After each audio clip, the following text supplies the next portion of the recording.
welcome to Elements of Ayurveda, Empowering Wisdom of Life. I'm your host, Colette, and in this podcast, I hope to empower you to take charge of your own health by sharing the holistic teachings of Ayurveda, the ancient healing tradition from India. We will also discuss topics like health and wellness, nutrition, yoga, fitness, meditation, breath work, and much more, as well as interviewing lots of inspiring people along the way. My humble wish is to help you to connect to your true nature, to Mother Nature, and to each other. If you like the content, be sure to subscribe to the show, and the new episodes will automatically download for you to enjoy. If you're new to Ayurveda, I recommend you listen to the first couple of episodes where I do an introduction to Ayurveda and the mind-body types. I've also set up a Facebook group for us to connect and to support each other, and I'd love for you to join me over at Elements of Ayurveda podcast group. And now, here's the show. Hey there, and welcome back to the Elements of Ayurveda podcast. It's Colette, and today I want to talk all about spring. We're a few weeks into spring season now, and I want to give lots of tips on what you can do to help to manage your dosha during springtime, and particularly what tastes are best for you and what to watch out for and what foods to choose as well. So let's get started. And this is a time of year as we're transitioning from winter or Vata season, which is governed by the elements of space and air.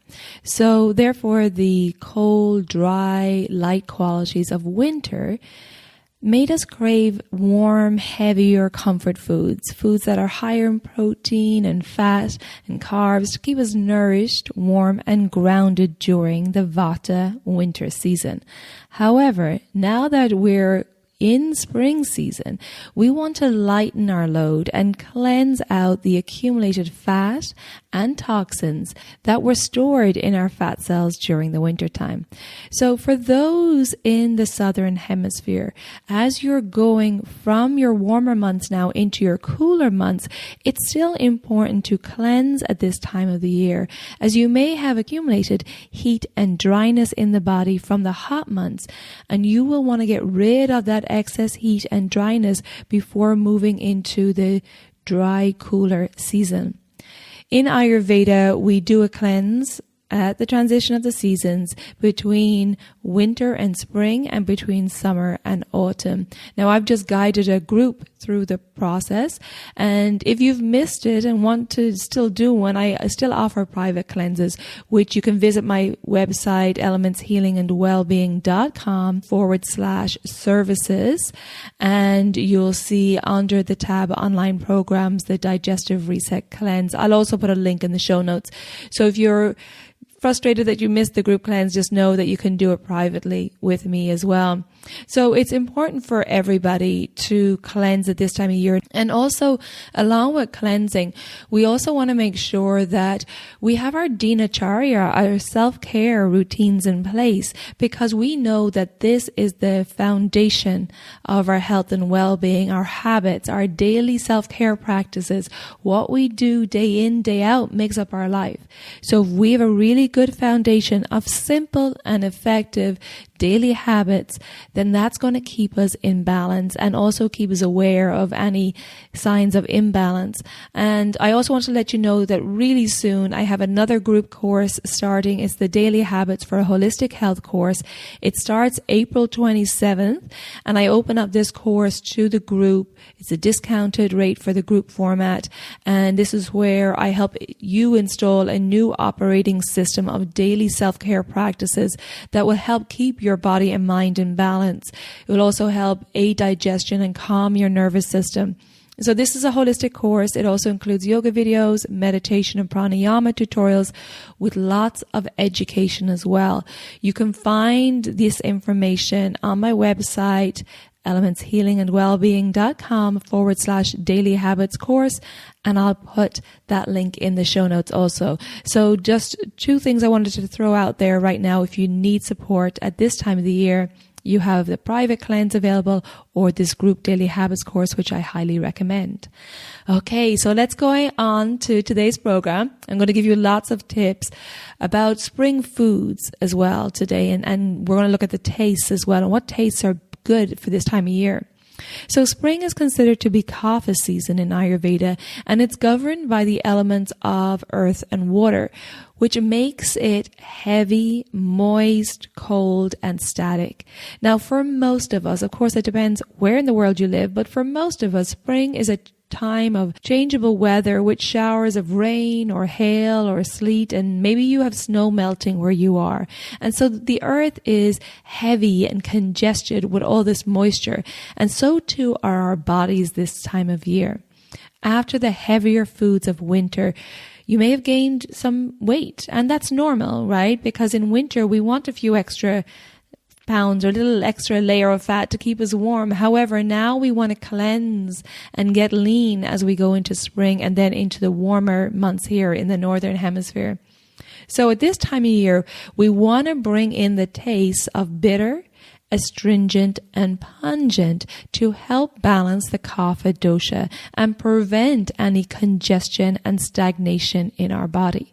Now, Mother Nature provides us with Kapha pacifying fruits and vegetables at this time of the year to help us cleanse naturally and prepare to transition into spring feeling light and energetic. Now, unfortunately, we're not living as close to nature these days, so we go to the supermarket and it's really hard to see, well, what's in season because there's fruit and veg from all over the world. This is why I always recommend, obviously, going to your farmer's market. Find what's local, what's seasonal. It will be abundant, it will be vibrant, it will be full of nutritional value. And so use that at this time of the year to cleanse. So today I am going to give you foods that are ideal for this time of year, but I always recommend going to your farmers markets.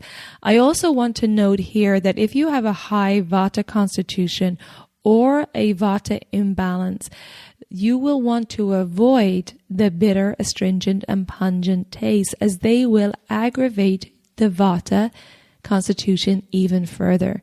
However, my Vata friends, at this time of the year, you don't have to worry so much about trying to keep yourself in balance. I recommend making sure you have those good daily habits or dinacharya. But in regards this season, spring is your season to thrive, as the spring provides the opposite qualities to your natural dry, light, and mobile nature. Therefore, this is the season where you should feel the best and in balance. It's the perfect time for you to focus on new projects as your creativity will be flowing.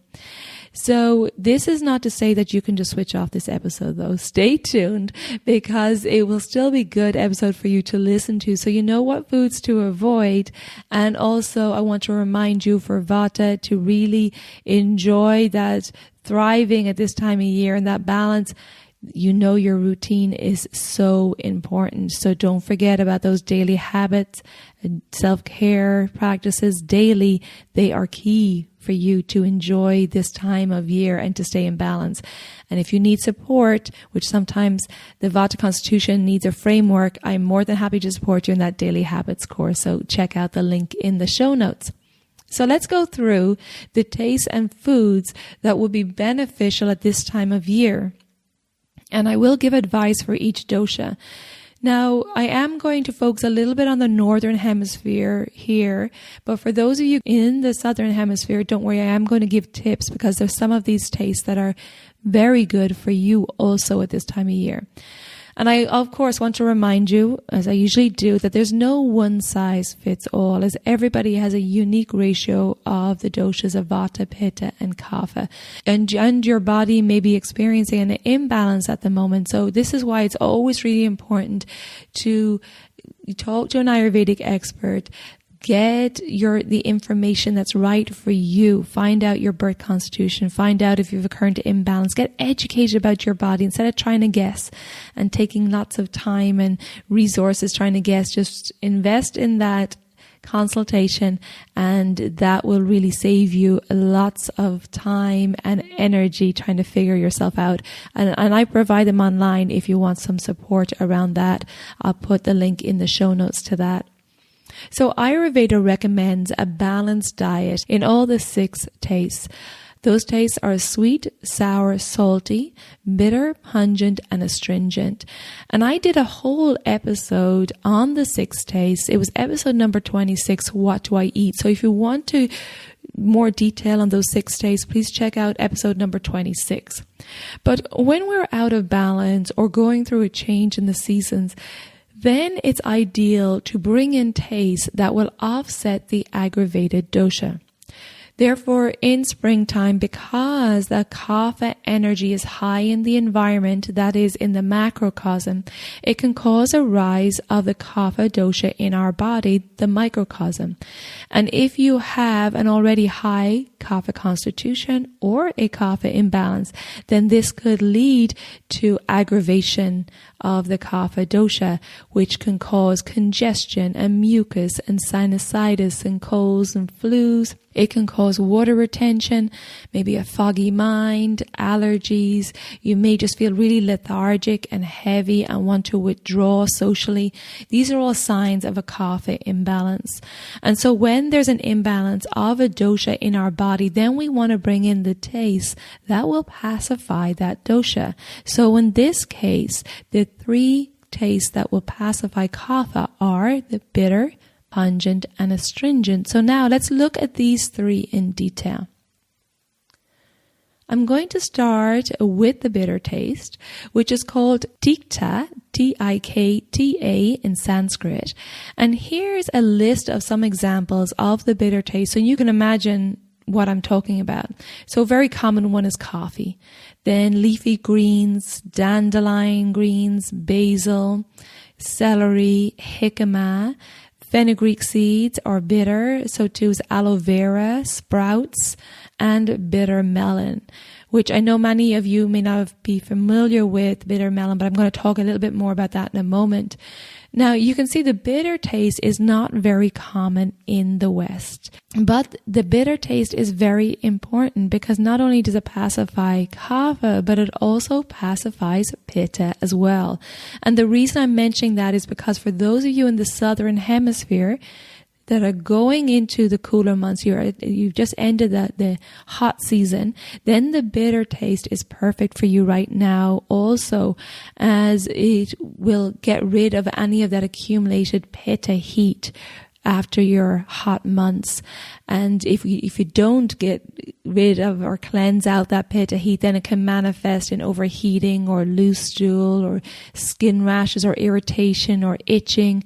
It could manifest into headaches or migraines or heartburn or even heated emotions, things like anger or impatience, frustration or irritability.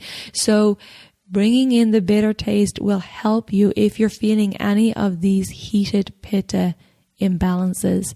So bitter taste is good for both hemispheres at this time of year. Now, the bitter taste is comprised of the elements of air and space. Therefore, it has a drying effect on the body and reduces water retention from the body, which is a common imbalance for the Kapha dosha. And why we can tend to feel so heavy at this time of the year, just all that excess water. The earth is carrying excess water because everything's wet and damp or snow melting, and so too is our body. However, as the bitter taste has the same elemental makeup as that of the Vata dosha, the elements of air and space, and we know that Vata has this dry quality, therefore we have to remember that like increases like. And so, if you have a high Vata constitution or a Vata imbalance, you want to make sure that you don't take too much of the bitter taste, as it can dehydrate the body if taken in large amounts. So a Vata person really has to be careful of the bitter taste, and in particular with coffee. The bitter taste also has a laxative effect, right? And some people will experience that with coffee. And it helps to cleanse congestion in the body by really scraping the fat and the toxins out of the body. And it's particularly cleansing for our liver. The bitter taste is also great for the skin and helps relieve any burning or itching in the body or on the skin. And I know I've mentioned in previous podcasts about aloe vera, which is bitter, is really great for the skin as it helps to relieve any inflammation and also firms the skin as well. Now, Mother Nature provides an abundance of bitter taste at this time of the year, and a trip to your local farmer's market will prove that, because you'll get a lot of these bitter leafy greens at the moment. And so that's the best way, as I mentioned earlier, to source what's in the season. It's local as well. You're supporting the farmers. You know, I'm always a big proponent of that. But two foods I want to highlight here that I listed earlier in the bitter taste list were dandelions and bitter melon. And these are good for everyone at this time of the year, whether you're in the northern or the southern hemisphere. Well, let's start with bitter melon, which is very popular in Asia, Africa, and South America. However, in the West, as I mentioned earlier, we're not familiar with the bitter taste so much, besides from the coffee, of course. But bitter melon is a really good one to know about. And if you see it in your market, I suggest trying it, especially for those of you high in Pitta or Kapha, because it is a detoxifying vegetable and really helps to remove the Kapha toxins, and it reduces Pitta. Now, it looks like a cucumber. It's the same color, same kind of shape, but it has a really rough skin with lots of bumps, and it's like a gourd almost. And researchers call it plant insulin because of an insulin-like molecule in the vegetable, which has an insulin-like effect on the pancreas and protects the pancreas from free radical damage, which is thought to cause type 1 diabetes. So if you have a high Kapha constitution or a Kapha imbalance, then bitter melon is the vegetable you should try if you come across it. It can be steamed, sauteed, or added to soups. And I know I have seen it in the supermarkets in California. So maybe check it out if it's available in your local supermarket. It's something that, particularly if you have a high Kapha constitution, and we know that when Kapha gets aggravated, there's a tendency to increase weight, maybe towards obesity or diabetes. So this is a really wonderful vegetable for you. So then I want to talk about dandelions, which are another one that have a very bitter taste. So dandelion greens have become more popular now, and they're not just considered a weed anymore. When I lived again in California, they started stocking dandelion greens in the supermarkets, and I find them here in France at the local farmers markets. And in France, they're actually called pissenlit, and in Ireland, we used to call them piss in the beds, which is what pissenlit translates to. And now I understand why we used to call them piss in the beds when I was growing up in Ireland. It's because they have a diuretic effect. And we were told when we were younger growing up that if we ate them, it would cause us to pee in the bed. So a nicer way of saying it is that they reduce water retention and they lower blood pressure. But, you won't forget it, that dandelions are a diuretic now. So dandelions are considered cooling also. So another good one for pacifying Pitta also. So if you're in the southern hemisphere and the temperatures are still warm where you are, then you could enjoy dandelion greens in salads or smoothies. And another way to get the bitter taste into your dishes, you could just add 1 teaspoon of fenugreek seeds that I mentioned earlier. These, again, have the bitter taste and are very good for Kapha this time of the year. So you could saute them in a little ghee and then add them to your veggies or grains. Now, at the end of this episode, I'm going to give a list of foods that are pacifying for each dosha at this time of year. So stay tuned and we'll go through that at the end. The next taste I want to talk about that's perfect for pacifying Kapha in spring is astringent, also known as Kashaya. So that's Kashaya in Sanskrit. And it is made up of the air and earth elements, which makes it cooling, drying, and heavy in nature.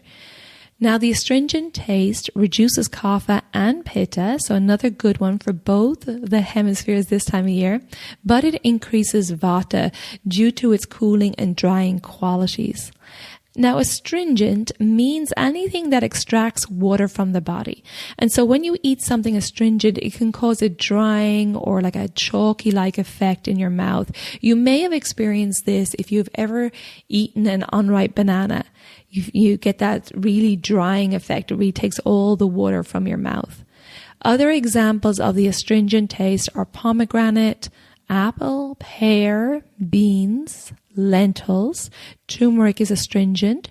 So too are cabbage, cauliflower, Brussels sprouts, broccoli, most raw vegetables. And as well as quinoa, tofu, grape skins, black tea, rice cakes, and popcorn. So they're all considered astringent.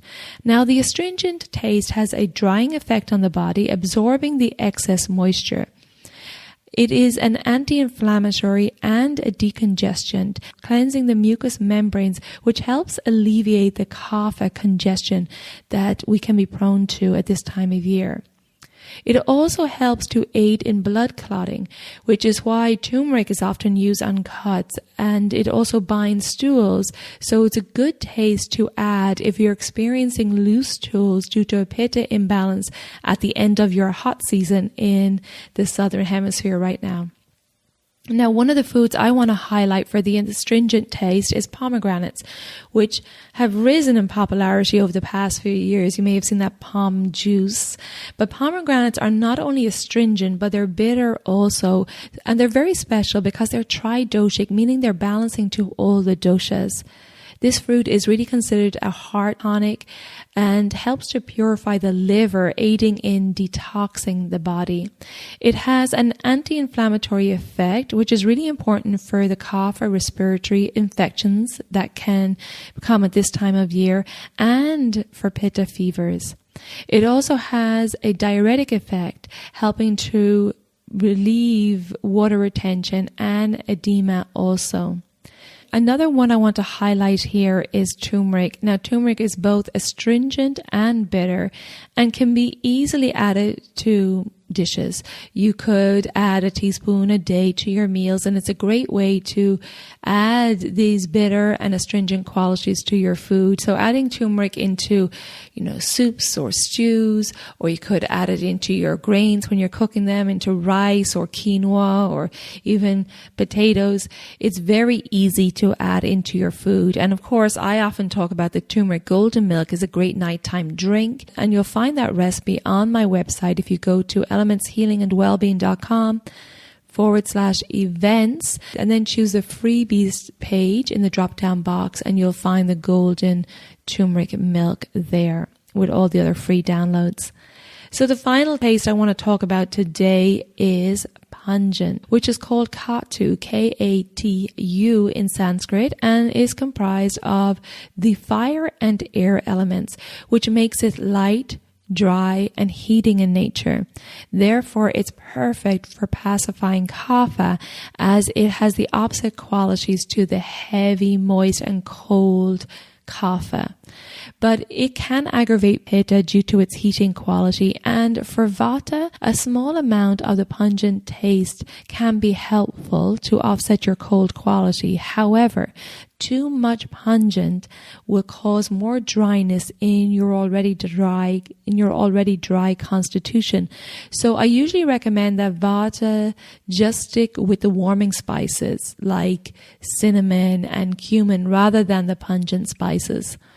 Examples of the pungent taste are most spices like cayenne pepper, chilies, black pepper, cloves, dry ginger, as well as garlic, mustard, raw onions, radishes, and turnips. So you can see all these have a very intense taste to them, and that's that pungent taste.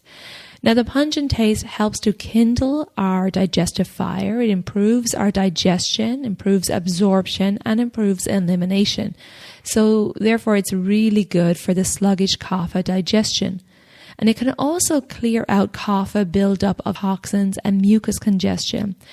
And the pungent taste stimulates the heat and circulation in the kapha body. So the cold kapha body can tend to be stagnant and can tend to have a tendency towards accumulation. So this pungent taste really stimulates the heat and circulation in the cold kapha body type, and it breaks up any of the stagnation or blockages and really aids in the removal of body fat and the elimination of toxins. So pungent taste is a very important one for kapha, and kaphas can enjoy all the spices. However, it can really aggravate Pitta, as I mentioned earlier, resulting in too much heat and an overactive digestive fire or agony. And this can cause things like loose stool or diarrhea, heartburn, headaches, inflammation, maybe emotional heat like the irritation or anger. So the pungent taste is not a good one for Pitta. And if you are a person with a high Vata constitution or a Vata imbalance that consumes too much of the pungent taste, then it can result in excess movement in your body, excess of that wind energy causing dryness and fatigue, maybe tremors, excess movement in the mind, which could result in mind spinning and anxiety. So pungent is best for Kapha, not good for Pitta, and very small amounts for Vata.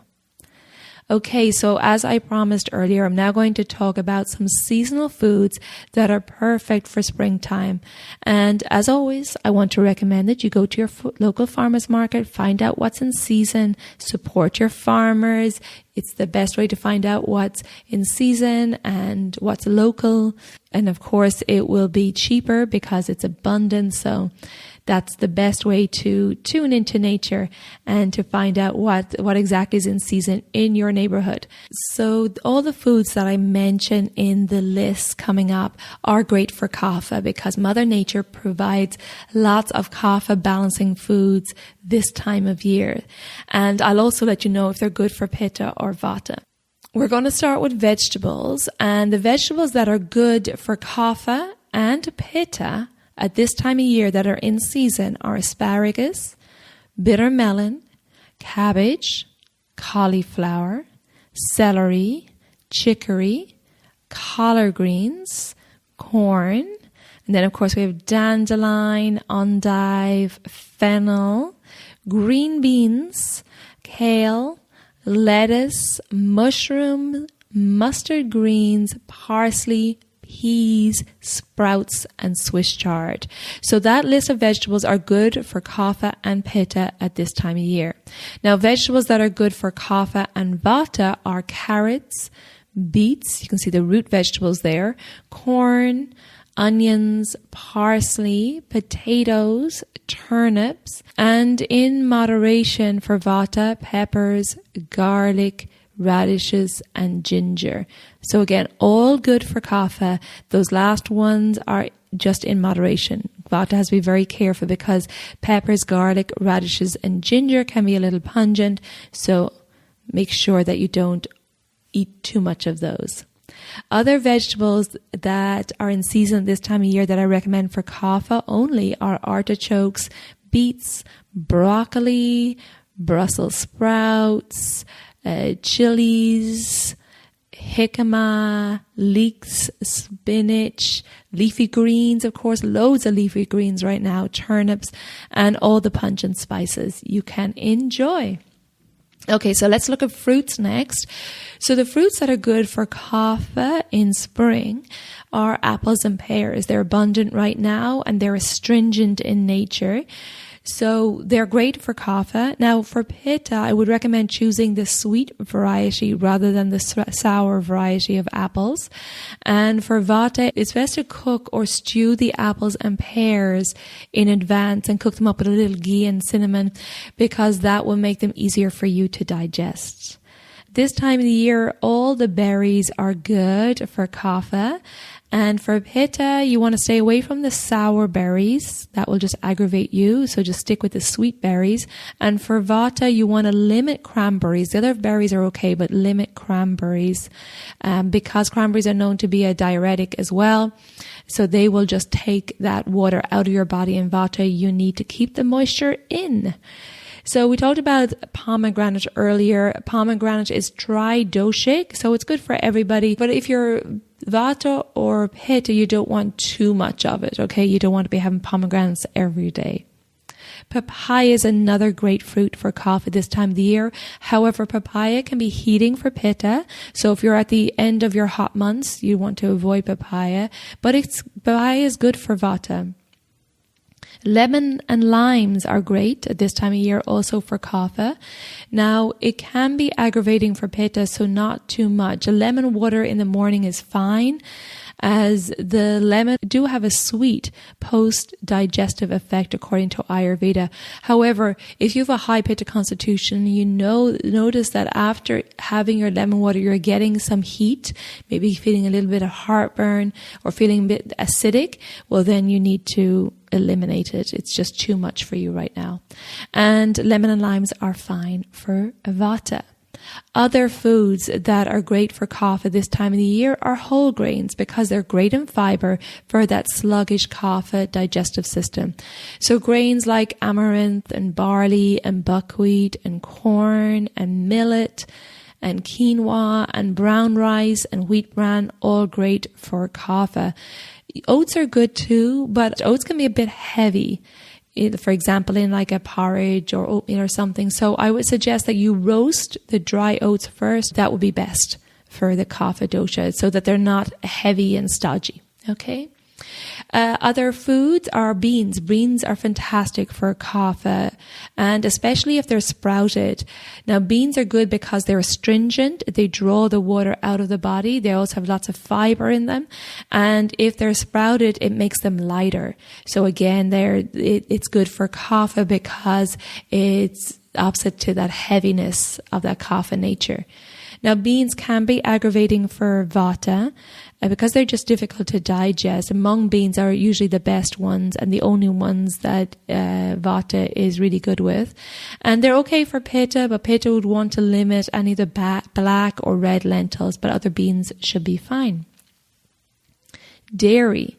For Kapha, it's best to limit dairy because it's really mucus forming. Therefore, I would recommend like a goat's milk if you wanted some milk, or of course a nut or seed milk would be a lot lighter, or ghee, which is easier to digest. So if you really wanted some dairy, goat or ghee, of course ghee is the clarified butter with all the milk solids taken out, or opt for a nut or seed milk. That would be best for you. And then oils. So cooking oils are aggravating for Kapha, and it's best to stick with lighter oils like a sunflower oil, which is what we recommend for the Kapha Abhyanga body massage, or an almond oil would be good too. It's a bit lighter as well.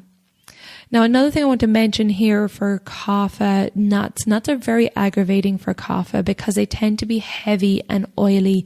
So really, it's best to avoid nuts and nut butters. You can even look at a nut butter and see that it's stodgy and heavy and sticky, and that, is going to aggravate that heavy, static Kapha system. So what I recommend for Kapha in springtime are seeds, like chia seeds, because they're a little heating, or flax seeds, because they will really aid in your elimination. And pumpkin and sunflower seeds are great as well.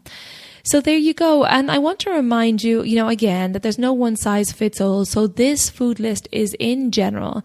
However, if you wanted a itemized food list for you and a meal plan tailored to you, and really wanted a strategy that's holistic and deals with your specific constitution or a current imbalance, then I would recommend a private consultation. And if you're interested in having one with me, you can book it online at elementshealingandwellbeing.com/services. I do a 90-minute in-depth consult. I'll give you detailed food lists. We'll talk about your lifestyle, your current condition, what's going on, and we'll put a strategy in place specifically for you.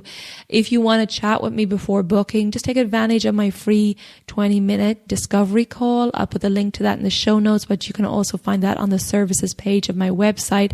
And that's the best way to start. If you're unsure if a consultation is good, then start with a discovery call. Don't forget that I have my Daily Habits for Holistic Health online course. It's a 28-day self-paced program, but we're going to go through it as a group to support each other and hold each other accountable. And that starts very soon, April 27th. So book quickly. It's in the show notes, the link, and just come along, join the group, and it's amazing results at the end of it and lots of education. And then you'll also find details on my services, on becoming a podcast supporter and patron, and on my upcoming French Riviera retreat, which is happening right here in Villefranche-sur-Mer, October 2019, by going to my website or click on the link in the show notes. And my website again is elementshealingandwellbeing.com. I hope these tips helped you today. I'm all about spreading the wisdom of Ayurveda, and if you feel that any of your family or friends would benefit from this information, please share it with them. Thanks a million for tuning in. If you would like to rate and review the show, I would truly appreciate it, because this will help others find the show. And thanks again for being a supporter of the podcast. I really appreciate it. Take good care of yourself, be well, and I hope to connect with you soon. All the best. Ciao for now.